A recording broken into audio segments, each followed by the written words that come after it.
কথা হচ্ছে মানুষের ব্যবহার আচার, এটা হলো একটা মূল একটা বৈশিষ্ট্য।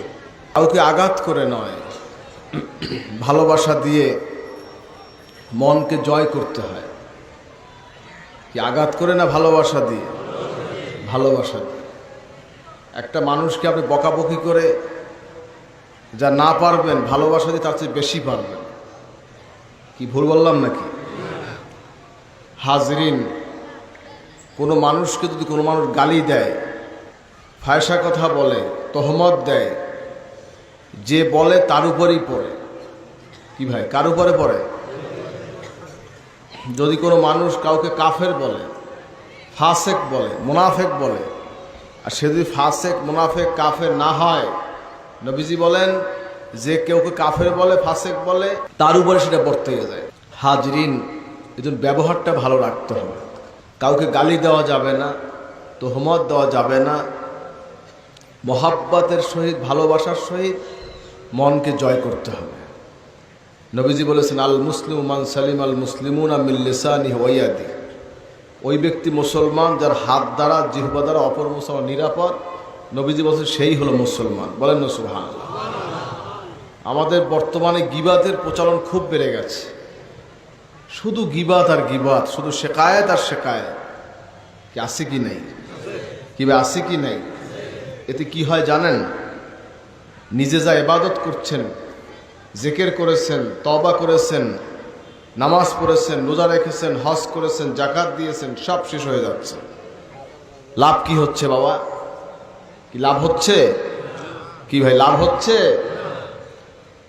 একটা পুকুর মাছ দিয়ে রাখছেন, এখন একটা ছিদ্র আছে, ছিদ্র দিয়ে কিন্তু সব বের হয়ে যাচ্ছে। কি ভাই, আর ছিদ্র না আটকাইলে কি মাছ রাখতে পারবেন? এ ভাই, রাখতে পারবেন? একটা মানুষের আমল নষ্ট করার জন্য একটাই ছিদ্র, সেটা হচ্ছে গীবাত, শেকায়েত। গীবাত, শেকায়েতের ছিদ্র যদি বন্ধ করতে পারেন, আমলটা ঠিক থাকবে। আর যদি গীবাত, শেকায়েতের এই ছিদ্র বন্ধ করতে না পারেন, তাহলে সব কিছু সেখান থেকে লিকেজ হয়ে সব আমল বরবাদ হয়ে যাবে। এবং সেই ছিদ্র দিয়ে যার গীবাত করেছেন তার গুনাহগুলো আপনার আমল নামায় আসবে। যেমন সাপোজ আমি একজনের গীবাত করলাম, শেকায়েত করলাম, আমার নেক আমল তার কাছে যাবে, তার গুনাহগুলো আমার কাছে আসবে। নাউজুবিল্লাহ কইবেন না? আস্তে কইলেন, জোরে কার নাউজুবিল্লাহ। হাজরিন, এজন্য গীবাত থেকে যদি আমরা সতর্ক হইতে পারি, তাহলে আমাদের আমলটা ঠিক থাকবে। আর আমল যদি ঠিক থাকে, কিয়ামতের দিন আল্লাহ যদি কবুল করেন, ইনশাআল্লাহ নাজাতের ফয়সালা হয়ে যায়। বল আল্লাহুম্মা আমিন। আপনি জীবনে কোনো গুনাহ করেন নাই, সারা জীবন গুনাহ থেকে পরহেজ রয়েছেন, ভালো আমল করেছেন, নেক আমল করেছেন। কিয়ামতের দিন দেখবেন যে আপনার নেক আমলের পরিবর্তে শুধু গুনাহ আর গুনাহ। আপনি বলবেন আমি তো এই গুনাহগুলো করি নাই, তো আসছে কোত্থেকে? কোথার থেকে আসলো এই গুনাহগুলো? তখন আপনাকে স্মরণ করানো হবে, ওই যে তুমি যে গালি দিয়েছিলে একজনকে, শেকায়েত করেছো, গীবাত করেছো, তোমার আমল তার কাছে চলে গেছে, তার গুনাহগুলো তোমার কাছে চলে আসছে। নাউজুবিল্লাহ কইবেন না? হাজরিন, এজন্য গীবাত মুক্ত, শেকায়েত মুক্ত থাকতে হবে। মানুষকে আঘাত দিয়ে কথা বলবেন না।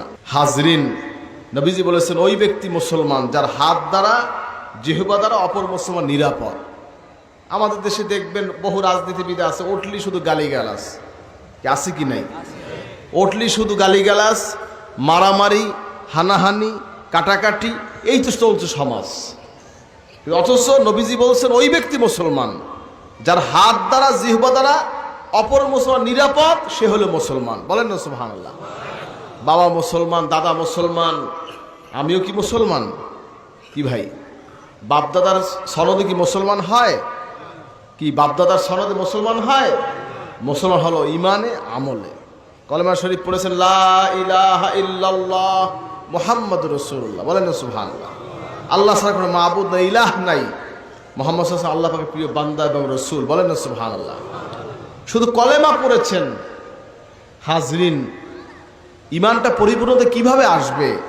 ইকরার বিল লিসান, তাসদিক বিল জিনান, আমল বিল আরকান।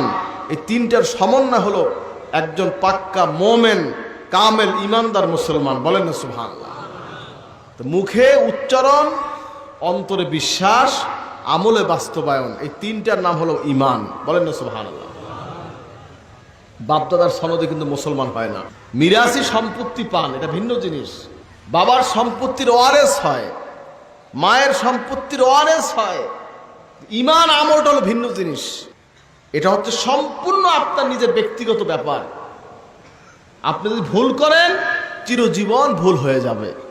আর আপনি যদি ভুল না করার চেষ্টা করেন, আপনি নিজেকে যদি কন্ট্রোল করেন, আপনি কন্ট্রোল হয়ে যাবেন ইনশাআল্লাহ। হাজরিন, এজন্য আমি সকলকে অনুরোধ করছি, হাতকে এবং জিহ্বাকে সংযত করেন। অনেক কথা, পারিবারিক অনেক দ্বন্দ্ব হয়, ঝগড়া হয়, বিবাদ হয়, কিন্তু ভাইয়ের নিন্দা ভাই করবেন না, বোনের নিন্দা ভাই করবেন না, ভাইয়ের নিন্দা বোন করবেন না। মোহাব্বত, ভালোবাসা রাখবেন। পরস্পর ভালোবাসার কারণে জীবনের গুনাহগুলো আল্লাহ মাফ করে দিবেন। হায়াতে বরকত হবে, রেজেকে বরকত হবে, মোহাব্বত পয়দা হবে। বলেন না সুবহানাল্লাহ। আপনার চেষ্টা আপনি চালিয়ে যাবেন। সিলাহাতুর রহিম জরুরি বিষয়, ইসলামের জরুরি একটা পার্ট। ঘরে ঘরে দেখবেন শুধু ঝগড়া, আপনি রক্ষা করার চেষ্টা করবেন। যদি সে আপনাকে সান না দেয়, সে দায়ী থাকবে। যেমন সাপোজ আমার সাথে একজন বিরোধ থাকতেই পারে না? আমার চেষ্টা কি থাকবে? স্বাভাবিক চলা। যদি সে অপরাধ করে, সে দায়ী থাকবে। কি ঠিক আছে? এটা খেয়াল রাখবেন।